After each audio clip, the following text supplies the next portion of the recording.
Vse bolj topli dnevi so, obenem pa se bližajo tudi prvomajski prazniki. Nenazadnje pa tudi mini šolske počitnice. Mnogi načrtujejo že, kam bi se odpravili na poletni oddih.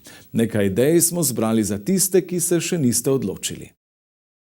Pri nas vsako leto raste število rezervacij po first minute ponudbi, torej po rezervacijah z velikimi popusti za hitre prijave.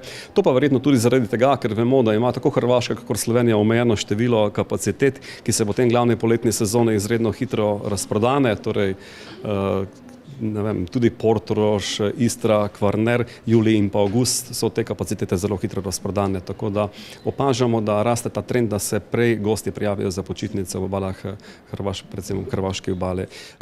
Poletne destinacije pri nas, torej, kar se tiče obale Jadranskega morja, so največ slovenskih gostov, kot vsako leto bo tudi letos počitnikovalo v Istri, potem v Kvarnerju, pri relaksovi ponudbi zelo močna ponudba, torej Dalmacija, Severna Dalmacija, Srednja Dalmacija, Srednje-dalmatinski otoki, Hvar, Brač, Vis, tudi potem na jugu otok Korčula, Pelješac, Dubrovnik in pa tudi Črna Gora, letos kar trikrat tedensko povezava tudi do Črne Gore.